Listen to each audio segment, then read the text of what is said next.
नमो वरियन्ताणं नमो सिद्धाणं नमो वायर्याणं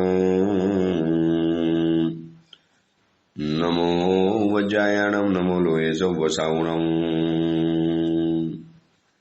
एषो पञ्च नमुकारो सौवपावपणासनो मङ्गलाहाणं च सौवेशीं परमं वै मङ्गलम् मंगलम भगवान वीरो मंगलम गौतम प्रभु मंगलम स्थूलभद्राद्या जैन धर्मोस्तु मंगलम। પ્રવચનનો વિષય છે પુણ્યનો મેરુ પર્વત ધન્યકુમાર ચરિત્ર। આજથી 2548 વર્ષ પૂર્વે પ્રભુ વીરના વખતની અંદરમાં થયેલા એક પુણ્ય પુરુષ ધન્યકુમારની આ કથા પુણ્ય તત્વની દુનિયાનો પરિચય કરાવે છે। પુણ્ય તત્વની આજુબાજુની અંદરમાં આપણને ગોર ગોર ફેરવી પ્રદક્ષિણા કરાવી અને સાંગોપાંગ રીતે સંપૂર્ણ રીતે પુણ્ય તત્વથી આપણને માહિતગાર કરવા માટે માંગે છે।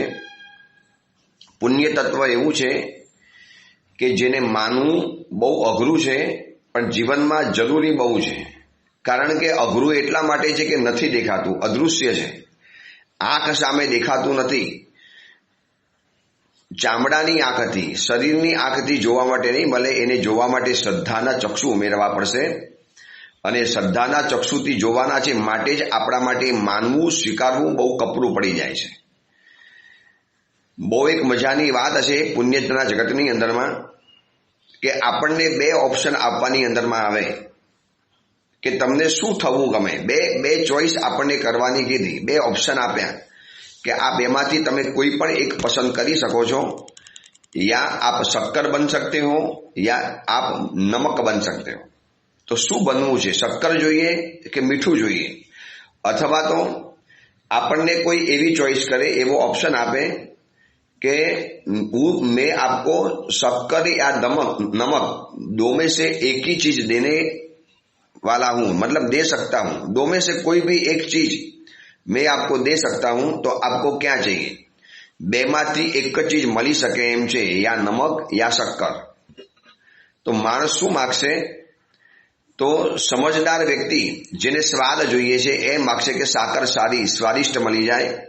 પરંતુ એક વખત યાદ રાખજો કે સાકર વગર ચાલી શકે છે, મીઠા વગર ચાલતું નથી। शक्कर के बिना एक बार चल जाएगा मगर नमक के बिना कभी भी नहीं चलेगा।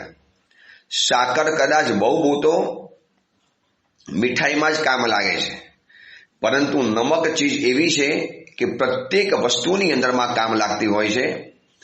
એટલે કોઈ આપણને પૂછે કે સાકર જોઈએ છે કે નમક જોઈએ છે, સમજદાર વ્યક્તિ નમક માગી લે, મીઠું માગે, સોલ્ટ માગે। કેમ? કારણ કે એને ખબર છે કે મીઠા વગરની બધી જ રસોઈ બેસ્વાદ બની જવાની, એનો કોઈ સ્વાદ જ નહીં આવે। એવી રીતે પુણ્ય તત્વ એ કઈ ભૂમિકાની અંદરમાં છે? સાકરની ભૂમિકામાં છે કે સોલ્ટ નમકની ભૂમિકામાં છે? તો પુણ્ય તત્વ એને નમકની ભૂમિકામાં છે। અને મીઠું એટલા માટે છે, નમક એટલા માટે કહું છું, સોલ્ટ એટલા માટે બતાવ્યું છે પુણ્યને કે શાકની અંદરમાં બધી જ વસ્તુ દેખાશે પરંતુ મીઠું નહીં દેખાય। એવી રીતે જીવનની અંદરમાં બધું જ દેખાશે, એનાથી મળેલી ગાડી દેખાય, એનાથી મળેલું ઘર દેખાય, એનાથી પ્રાપ્ત થયેલું સૌંદર્ય દેખાય, એનાથી પ્રાપ્ત થયેલા વૈભવો દેખાય, એનાથી પ્રાપ્ત થયેલી જીવનની બધી જ સુખની સામગ્રીઓ દેખાશે, પરંતુ એના જેનાથી મળ્યું છે એ પુણ્ય તત્વ આપણને દેખાશે નહીં। અને પુણ્ય તત્વ છે જ તો જ આજે જીવનનો સ્વાદ છે, નહીતર આખી જિંદગી બેસ્વાદ બની ગઈ હોત, કોઈ જીવનમાં સાર ન હોત। આજે જે પણ કાંઈ જીવનમાં સ્વાદ છે, જે પણ જીવનમાં મધુરપ છે, જીવનની અંદરમાં જે પણ કાંઈ આપણને થોડુંક જીવવા જેવું લાગે છે, થોડુંક જાણવા જેવું અને જિંદગી સારી લાગે છે, એની પાછળ છે પુણ્ય તત્વ કામ કરી રહેલું છે। આ પુણ્ય તત્વ છે માટે હજી કોકનું હાસ્ય મળે છે। આ પુણ્ય તત્વ છે માટે આપણા આંસુને કોઈક લૂછનારું અને પૂછનારું મળે છે। આ પુણ્ય તત્વ છે માટે હજી કોઈક કાળજી લેનારું મળે છે। આ પુણ્ય તત્વ હાજર છે, સલામત છે, મોજૂદ છે માટે આપણે આ વિશ્વની અંદરમાં હજી થોડા સલામત રહી શક્યા છીએ। બાકી જુઓ, જે દિવસે પુણ્ય પરવાને છે એવા રોજના અકસ્માત, રોજના ખૂન, રોજની આપત્તિઓની જડી, રોજ નવા નવા રોગ, એક કાચી સેકન્ડમાં શરીરમાં એવા રોગ પેદા થઈ જાય કે ડોક્ટર આજનું આધુનિક સાયન્સ પણ જેને શોધી ન શકે, સાયન્સ પણ માથું ખણવા મળે અને હોસ્પિટલના બિછાનાની અંદરમાં, આઈસીયુની અંદરમાં, વેન્ટિલેટર ઉપર આમ દિવસોના દિવસો, મહિનાઓના મહિનાઓ એને પસાર કરવાના. આખો પરિવાર ઊંચા જીવે રહેતો હોય, આખો પરિવાર ટેન્શનની અંદરમાં હોય અને બિછાનીમાં પડેલો બીમાર વ્યક્તિ એક અલગ દુનિયાની અંદરમાં બેહોશ થઈને પડેલો હોય. ન જીવતો કહેવાય, ન એને મૃત કહેવાય. અને એવી અવસ્થાની અંદરમાં જિંદગી નીકાળતા જવાનું, આ બધું જ આપણા સુધી હજી પહોંચ્યું નથી, કારણ કે પુણ્ય તત્વ મોજૂદ છે અને સલામત છે. માટે જે દિવસે આ પુણ્ય તત્વ પરવારી જશે, જે દિવસે આ પુણ્ય તત્વ આપણાથી વિદાય પામશે, અથવા તો આપણે જેવું કંઈક કરીશું કે જેથી પુણ્ય તત્વ ઝડપથી ખતમ થઈ જાય, એ સમયની અંદરમાં એ દિવસે કયા પ્રકારનો શરીરમાં રોગનો ઉદય નહીં થાય અને કયા સમયની આપત્તિ, કેવા પ્રકારની આપત્તિ નહીં આવે, એને આપણે કહી શકતા નથી. માટે જ આ ધન્યકુમારની કથા દ્વારા આપણને આ મહાત્મા પુણ્યોદય તરફ જાગૃત કરે છે, પુણ્યોદય માટે સાવધ બનાવે છે, પુણ્યોદય માટે આપણને બહુ સમજદાર બનાવે છે. ભાઈ, સોચી સમજીને પુણ્યના ઉદયનો ઉપયોગ કરજો. જ્યાં ત્યાં પુણ્યનો ઉદય ખર્ચી નહીં નાખો. કિંમતી પૈસા માણસ જ્યાં ત્યાં વાપરતો નથી. મોંઘા અને મૂલ્યવાન વસ્ત્રો જેવા તેવા પ્રસંગમાં માણસ નથી વાપરતો. બહુ મોટો પ્રસંગ આવે ત્યારે જ એવા કિંમતી વસ્ત્રો વાપરે. રોજ રૂટીનની અંદરમાં, ઘરની અંદરમાં એ કપડાં નહીં વાપરે, કારણ કે ખબર છે કે ભાઈ મોંઘા વસ્ત્રો છે, બગડી જાય, ખતમ થઈ જાય, જે આગળ ચલાવવાના છે. એવી રીતે જીવનના વિશિષ્ટ કાર્યો આવે ત્યારે જ પુણ્યોદયને ખર્ચો. જેવા તેવા સમયની અંદરમાં પુણ્યોદયને ખર્ચી નહીં નાખો. નાની નાની બાબતોમાં પુણ્યનો ઉદય આપણે ખર્ચી નાખીએ છીએ. થોડુંક કષ્ટને સહન કરો, થોડીક તકલીફ વેઠો, થોડીક મુશ્કેલીને સહન કરો. બિલકુલ સહન નથી કરવું, બસ ગરમી લાગી સીધો પંખો કરી લો, ઓર વધારે ગરમી લાગી એસી કરી લો, બસ તકલીફ આવી ફલાણી ચીજ કરી નાખો. અરે થોડુંક સહન કરો. સહન કરવાથી પુણ્ય તમારું બચશે, પુણ્ય સેવ થશે, પુણ્ય થોડુંક પેન્ડિંગમાં પડ્યું રહેશે અને આ જ બચેલું, શિલ્લકમાં રહેલું, સત્તામાં રહેલું અને થોડુંક બચેલું પુણ્ય એ આપણને આગળ ઘણું કામ લાગવાનું છે. મોબાઈલની અંદરમાં બેટરી જ્યારે ઓછી હોય અને નવો ચાર્જ કરવાની જ્યારે સુવિધા ન મળવાની હોય, તો એવા સમયની અંદરમાં માણસ ગેમ રમવા માટે મોબાઈલની બેટરીનો ઉપયોગ નથી કરતો. એ સમજે છે કે ભાઈ અત્યારે ગેમ રમવાનો સમય નથી, આ બેટરી બચાવી રાખો, એને સ્વિચ ઓફ કરી રાખો. ગમે ત્યારે અચાનક ફોન કરવો હોય ત્યારે આ બચેલી બેટરી દ્વારા ફોન થઈ શકશે. એવી જ રીતે આ બચાવેલું પુણ્ય ગમે ત્યારે કામ લાગી શકે એમ છે. અને જે તે ગેમ રમવામાં ખતમ નહીં કરી નાખો. વારે તહેવારે સારા કપડાં લઈ આવવાના, વારે તહેવારે બધી ફેસિલિટીઓ ભોગવવાની, ઘરની અંદરમાં બધી જ વસ્તુઓને ઘરમાં લઈ આવવાની. બસ ઘર જાણે એવું બનાવવાનું, એક તકલીફ સુદ્ધા શરીરમાં પડવી ન જોઈએ, જીવનમાં આપત્તિ ન આવી જોઈએ. અરે આટલી બધી સુવિધા જીવનમાં વાપરી લેશો તો પુણ્યોદય કેટલો બધો ખર્ચાઈ જવાનો. પુણ્યના ઉદયને સેવ કરો. બસ આ જ કથા ધન્યકુમારની આપણને બતાવે છે. અને ધર્મઘોષ મુનિ ભગવંત રાજગૃહી નગરીમાં પધારેલા. અભયકુમારની પૃચ્છાથી, અભયકુમારના પૂછવાથી, જિજ્ઞાસાથી ધન્યકુમારનો પૂર્વ ભાવ બતાવ્યો, એની 8 પત્નીઓનો પૂર્વ ભાવ બતાવ્યો, 3 ભાઈઓનો પૂર્વ ભાવ બતાવ્યો, અંતરાય કર્મનો ઉદય જીવનની અંદરમાં કેવો આવે છે એની બધી વાતો બતાવી. અને એ વાત બતાવતા બતાવતા દાનને દૂષિત કરનારા એવા 5 તત્વોને બતાવ્યા અને 5 પ્રકારના અંતરાય બતાવ્યા. દાનાંતરાય, લાભાંતરાય, ભોગાંતરાય, ઉપભોગાંતરાય અને વીર્યાંતરાય. આ 5 ચીજ દ્વારા ગત ભવની અંદરમાં કોઈ એવું અંતરાય કર્મ પેદા કર્યું હોય એટલે એ અંતરાય કર્મ આ 5 રીતે જીવનની અંદરમાં ઘેરી વળે છે. 5 ઘેરાઓ, આ 5 દરવાજા વટાવો અંતરાયના, પછી આપણા જીવનની અંદરમાં કોઈ લાભ મળી શકે એમ છે. પરંતુ જ્યારે એ દરવાજા વટાવી શકતા નથી, જૂના સમયની અંદરમાં જોયું હશે કે 7 દરવાજા વટાવો અને પછી રાજાનો મહેલ આવતો હતો કિલ્લાની અંદરમાં. એવી રીતે કેટલાક લોકોને આ 5 અંતરાયો વટાવ્યા પછી જીવનમાં લાભ મળતો હોય છે. ત્યાં સુધી માણસ હાંફી જાય છે, થાકી જાય છે, માણસ ગભરાઈ જાય છે. માણસને એમ થાય, ઉના નિશાસા નાખે છે, મને ક્યારે મળશે, બધાને મળ્યું, મને કેમ નથી મળતું. પણ દોસ્ત, ગયા ભવની અંદર બાંધેલો અંતરાય તારે ભોગવવો પડશે ને. આ અંતરાય દુનિયાની આ પુણ્ય તત્વની સાથે જોડાયેલું અંતરાય કર્મ છે. એ અંતરાય કર્મને નહીં જાણો ત્યાં સુધી પુણ્ય તત્વને પૂરું જણાશે નહીં. અંતરાય કર્મથી ભલભલી વ્યક્તિઓ પરેશાન છે. ભલભલી વ્યક્તિઓ આજે રાજસત્તા ઉપર હતા અને પુણ્ય તત્વ ગયું, અંતરાય કર્મ ઉદયની અંદરમાં આવ્યો એટલે બીજા દિવસે સિંહાસન ઉપરથી ઉતરી જવાનું. જો વર્તમાનમાં ઘટનાઓ બને છે. મહારાષ્ટ્રના સિંહાસન ઉપરથી અચાનક મુખ્ય પ્રધાન ગબડી પડ્યા અને નવા પાછા અંદરમાં આવી ગયા. રાતોરાત સત્તા પલટો કેવો થઈ જાય છે. માણસનો અંતરાય કર્મ ઉદય કેવો આવે છે, કયા સમયની અંદરમાં આવે છે ખબર નથી. એટલા માટે આ અંતરાય કર્મની વાતોને એકવાર જાણી લેવાની, અંતરાયની દુનિયાને જીવનમાં જાણી લેવાની, જેથી જીવનમાં શાંતિ છવાય. અને અંતરાય કર્મ દૂર કરવા હોય તો પરમાત્માની ભક્તિ, સુપાત્ર દાન, પ્રભુની ભક્તિ અને બહુ સુંદર રીતે શાંતિથી સમજદારીપૂર્વક જીવન પસાર કરે. આજે નહીં તો કાલે એનું અંતરાય કર્મ તૂટ્યા વગર રહેતું નથી. 22 વર્ષ સુધી અંતરાય કર્મના ઉદયને ક્ષમતાપૂર્વક અંજના સુંદરીએ ભોગવ્યા. તો આજે એને મહાસતી તરીકે ભરેસરની અંદરમાં આપણે યાદ કરીએ છીએ. મહાસતીઓના જીવનની અંદરમાં કેવા અંતરાય કર્મો આવ્યા, કેવા આવ્યા. આપણે તરંગવતીની કથા જોઈ, મહાસતી ઋષિદત્તાની કથા જોઈ. આ બધાના જીવનની અંદરમાં જુઓ કેટલા બધા અંતરાયો આવ્યા. આ અંતરાયોની સાથે જ આપણે જિંદગી જીવવાની છે. એમાં હાઈવોય કરવાની કોઈ જરૂરિયાત નથી. નાની જીવનની અંદરમાં અડચણો આવે અને આપણે આમ જાણે કે અકળાઈ જઈએ છીએ, મગજ ફાટે છે, બોઇલર ફાટે છે. પછી છેલ્લે પ્રભુ અને દેવ અને ગુરુ અને ધર્મ ઉપર પણ મનની અંદરમાં અસદભાવ પેદા થઈ જાય. એ કરશો તો વધારે અંતરાય બંધાવાનો છે. આ ભવની અંદરમાં મને જોઈતું સુખ નથી મળ્યું, આ ભવની અંદરમાં મને મન ચાહી પરિસ્થિતિ નથી મળી. ચાહે પતિ તરફથી હોય, પત્ની તરફથી હોય, પરિવાર તરફથી હોય, સ્નેહી સ્વજનો તરફથી હોય કે ધંધાકીય હોય, કોઈ પણ હોય, ચાહે શારીરિક હોય, મનગમતી પરિસ્થિતિ, મનગમતી સિચ્યુએશન, ધારેલી ચીજ નથી મળી. એમાં અંતરાય કર્મ મોટો ભાગ ભજવે છે. એમાં કાં દાનાંતરાય હોય, કાં લાભાંતરાય, કાં ભોગાંતરાય, ઉપભોગાંતરાય અને વીર્યાંતરાય. આ 5 ચીજ એકવાર વિસ્તારથી 9 તત્વની અંદરમાં જાણી લેજો. જીવિચાર અને 9 તત્વનો અભ્યાસ આના માટે જ કરવાનો હતો.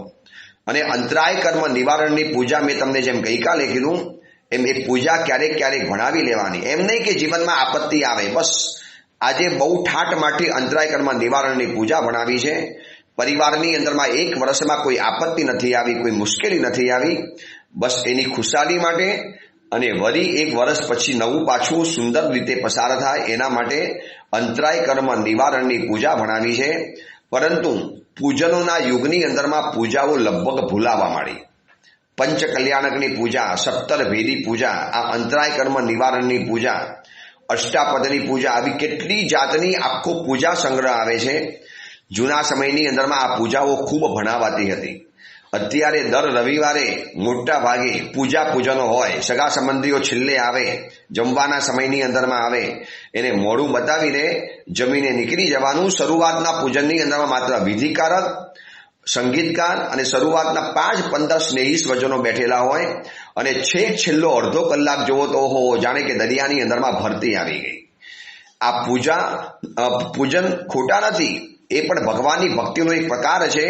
પરંતુ આવી અંતરાય કર્મ નિવારણની પૂજા ભણાવો જેથી આપણને ખબર પડે કે જીવનમાં આવા અંતરાયો આવે એને સહન કરવાની શક્તિ મળે.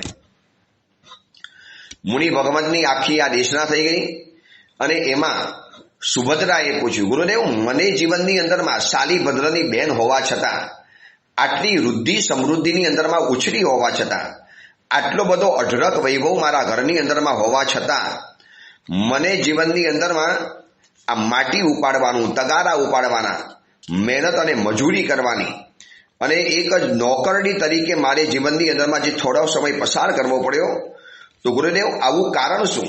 કયા કારણે મારા જીવનની અંદરમાં આવું કર્મ ઉદયની અંદરમાં આવ્યું? તારે એ ધર્મકોશ મુનિ ભગવાન કહે છે કે ગયા ભવની અંદરમાં તે પણ એવા જાતનો એક અંતરાય બાંધેલો, તે પણ ગયા ભવની અંદરમાં એક એવી ભૂલ કરેલી હતી કે જેના કારણે તારે આ કરવું પડ્યું. ગુરુદેવ કૃપા કરીને બતાવશો કે મારાથી શું ભૂલ થઈ ગયેલી હતી? તે પાછલા ભવની અંદરમાં તું બહુ શ્રીમંત સ્ત્રી હતી અને વૈભવના ગર્વની અંદરમાં તે તે તારી પોતાની પ્રિય સખીને કીધેલું હતું, ચલે માટી ઉપાડ, તગારા ઉપાડ, તું મારી દાસી છે, ચલ આટલું તારે કરવું જ પડશે.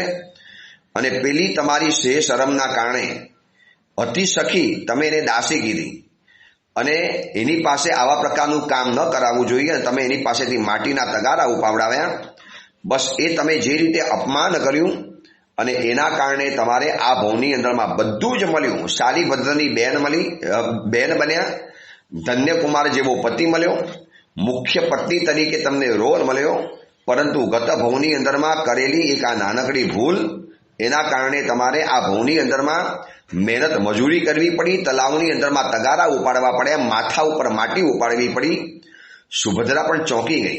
એક નાનકડો કરેલો ગર્વ, એક નાનકડું કરેલું અભિમાન, અને એને જીવનની અંદરમાં કેવા અંતરાય કર્મ ઉભા લઈને આવે છે.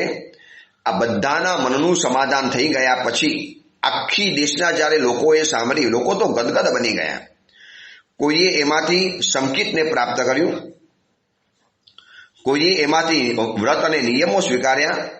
કેટલાક લોકોએ નક્કી કર્યું કે હવે જીવનની અંદરમાં આવી કોઈ ભૂલ નથી કરવી.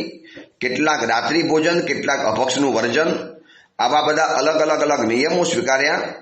અને આ બધું પતી ગયા પછી ધનશાળ શ્રેષ્ઠી સૌથી પહેલા ઊભા થયા. કારણ કે આખો પરિવાર પોતાની જ પૂર્વભાવને સાંભળ્યા પછી અંદરથી હલી ગયેલો હતો. એ લોકોની આંખો વરસી રહેલી હતી, આંખો ગદગદ બની ગયેલી હતી, આખું અસ્તિત્વ હચમચી ગયેલું હતું.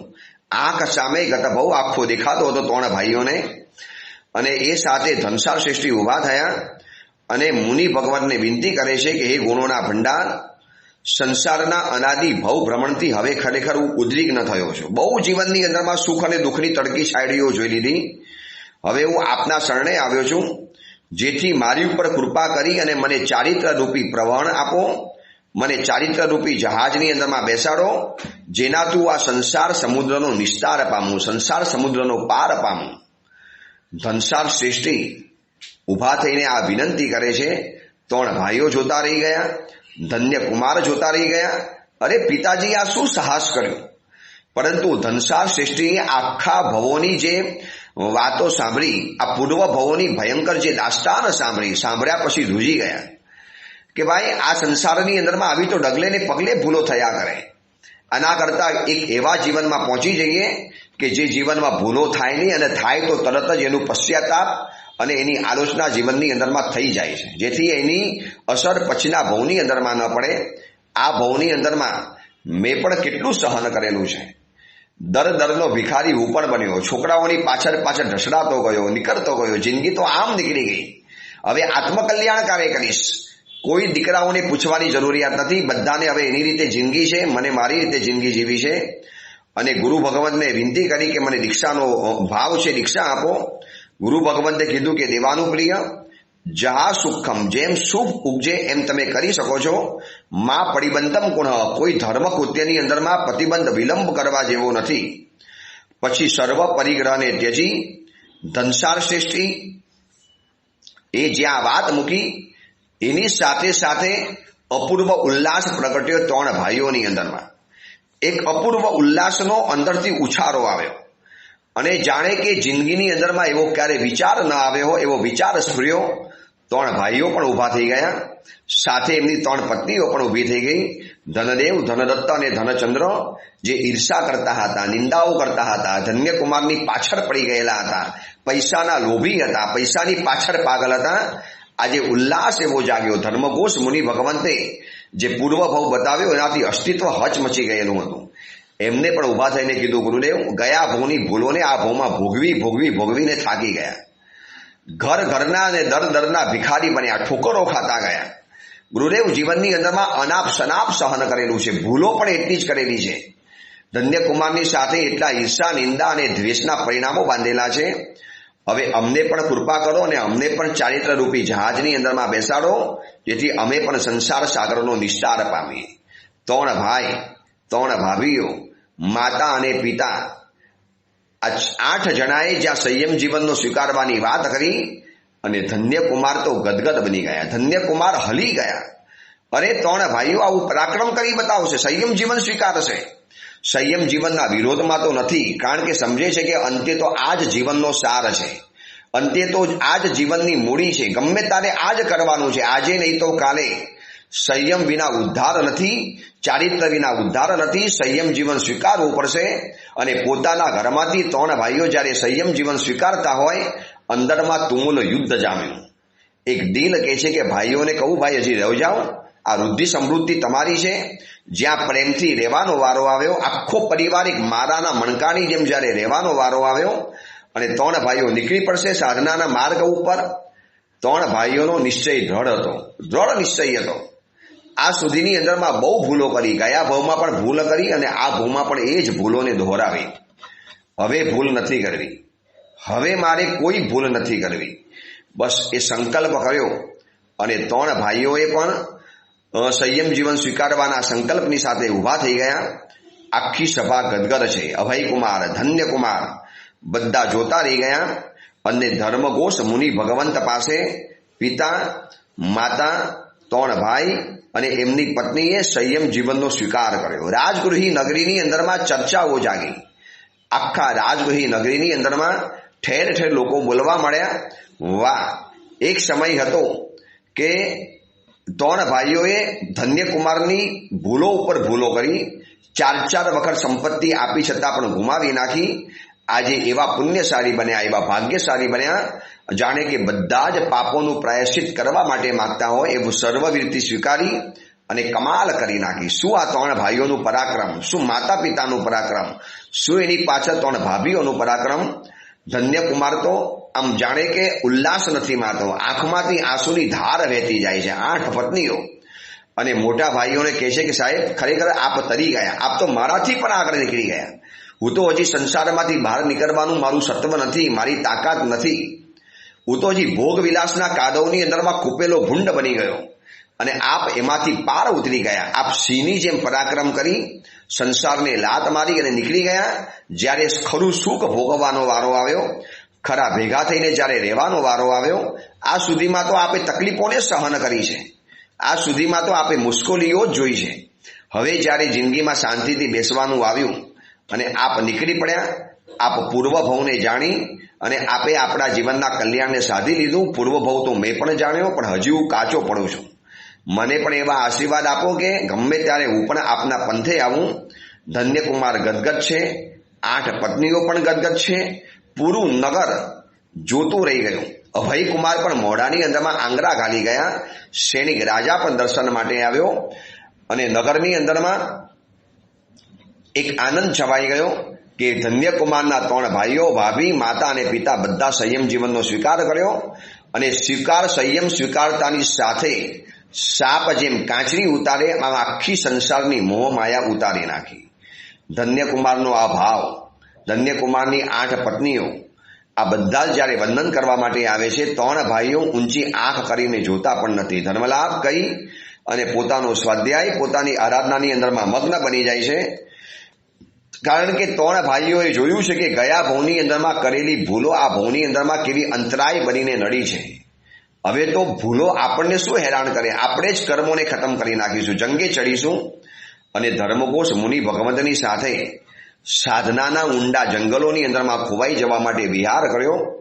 ધન્યકુમારનું હૃદય ભાંગી પડ્યું, તૂટી પડ્યું, સાવ એકલા પડી ગયા. ધન્યકુમાર, માતાજી ગયા, પિતાજી ગયા, 3 ભાઈઓ ગયા, 3 ભાભીઓ પણ ગઈ, પણ હજી સત્વ નથી આવતું કે હું પણ સાથે નીકળી જાઉં. પરંતુ જોતા જ રહી ગયા. આંખમાંથી આંસુની ધાર પડતી ચાલી. દેખાયા ત્યાં સુધી જોતા રહ્યા. એ લોકો તો વિહાર કરીને અલોપ થઈ ગયા, અદૃશ્ય થઈ ગયા. ધન્યકુમાર પોતાની હવેલીની અંદરમાં આવ્યા, પરંતુ હવેલી આજે ખાલી ખાલી લાગે છે. એ 3 ભાઈઓ ભલે આ સુધીની અંદરમાં ઈર્ષા કરી, ઝઘડા કર્યા, ખોટી રીતે મને પરેશાન કર્યો, પરંતુ આજે એક જૈન શાસનના મુનિ ભગવંતો બની અને સકલ સંસારની માયાને ફગાવી અને નીકળી પડ્યા. મારા કરતા તો વધારે સત્વશાળી પુરવાર થયા, મારા કરતા તો વધારે આગળ નીકળી ગયા. બસ ધન્યકુમાર આ યાદ કરતો જાય અને જિંદગી પસાર કરતા ગયા. ધન્યકુમારે ધર્મઘોષ મુનિ ભગવાનને કીધું કે સાહેબ, હજી સુધી સંયમ સ્વીકારવાની એક તાકાત નથી આવી, હજી સુધી સંયમ જીવન સ્વીકારવાનું સત્વ પેદા નથી થયું, પરંતુ શ્રાવક ધર્મ પણ સુંદર રીતે બજાવી શકું એવા મને આશીર્વાદ આપો. ધર્મઘોષ મુનિ ભગવંતની પાસેથી સમ્યક્ત્વ સહિત 12 વ્રતોનો સ્વીકાર કર્યો, 14 નિયમોનો સ્વીકાર કર્યો, શ્રાવક ધર્મ અંગીકાર કર્યો અને ધન્યકુમાર વળી પાછા પોતાના સંસારની અંદરમાં આગળ વધતા ચાલ્યા. વર્ષોના વર્ષો પસાર થયા, વર્ષોના વર્ષો નીકળતા ગયા, પરિવાર વધતો ચાલ્યો, નગરની અંદરમાં પુણ્ય વધતું ચાલ્યું, પ્રેસ્ટીજ વધતી ચાલી, ભાગ્યોદય વધતો ચાલ્યો. ગયા ભવની અંદરમાં એવો અખંડ પુણ્યનો દીપક પેદા કરેલો છે કે જે આ ભવની અંદરમાં બુઝાતો તો નથી, ઉલટાનો વધુ ને વધુ તેજથી આગળ વધતો જાય છે. ધન્યકુમારનું આખું જીવન જાણે કે પુણ્યના ભંડારથી ભરેલું છે. મેરુ પર્વતની હાઈટ જેટલું એનું પુણ્ય રહેલું છે. અને આ રીતે ધન્યકુમારની જિંદગી અભયકુમારની સાથે સંબંધોની અંદરમાં, અભયકુમારની સાથે વાતોચીતોની અંદરમાં, રાજ્યના કામકાજની અંદરમાં, નગરના વહીવટોની અંદરમાં વર્ષોના વર્ષો વીતતા ચાલ્યા. નવી કીર્તિ, નવા યશ પતાકા, નવા માઇલસ્ટોન, જિંદગીના નવા મુકામ સર કરતા ચાલ્યા. દિવસે ને રાતે ધન્યકુમારની વૃદ્ધિ, સમૃદ્ધિ અને ધન્યકુમારની ખ્યાતિ અને પ્રખ્યાતિ, ધન્યકુમારનો પુણ્ય અને પ્રતાપ અને પ્રભાવ વધતો ચાલ્યો. એમાં વર્ષોના વર્ષો પસાર થઈ ગયા. આ બાજુ એમના ભાઈઓ, એમના માતા પિતા બધા સાધના જગતના ઊંડા ક્ષેત્રમાં પહોંચતા ગયા. એમાં એક દિવસ વળી પાછી ધન્યકુમારના જીવનની કથાને આખી યુટર્ન મારીને આખો એક વળાંક આપે. ધન્યકુમારનું જીવન જ એવું છે. જીવનની અંદરમાં એક પછી એક બનાવો એવા બનતા ગયા કે જે ધન્યકુમારને એક નવા મુકામે પહોંચાડતા ગયા. નવા યશના શિખરો, સિદ્ધિ અને પ્રસિદ્ધના શિખરે, સફળતાના અને સિદ્ધિના શિખરે એને પહોંચાડતા ગયા. એમાં એક દિવસ એવું બન્યું કે પ્રેમાર પત્નીઓ છે, પ્રેમાર સંબંધ ચાલે છે, ખૂબ સુંદર મજાનો પરિવાર રહેલો છે. એમાં ધન્યકુમારની પત્નીઓ આ પોતાના પતિની સેવા કરવાની અંદરમાં બિલકુલ કસર નથી રાખતા. એમાં એક દિવસ શાલીભદ્રની બેન જે સુભદ્રા હતી એ ધન્યકુમારનું મસ્તક સુગંધી જલ વડે ધોઈ રહેલી હતી અને એ ધોયા પછી અતિ સુગંધી તેલ વગેરે એમાં મર્દન કરી રહેલી હતી. પતિના મસ્તકને પોતાના ખોરાની અંદરમાં લઈ તેલથી મર્દન કરતી હતી, તેલથી અભ્યંકન કરતી હતી બહુ પ્રેમથી. અને આજુબાજુમાં બીજી પણ પત્નીઓ બીજી પણ સેવાનું કાર્ય કરતા હતા. કોઈ વેણી ગૂંથતી હતી, કોઈ કાંસકીથી વાર ઓળતી હતી.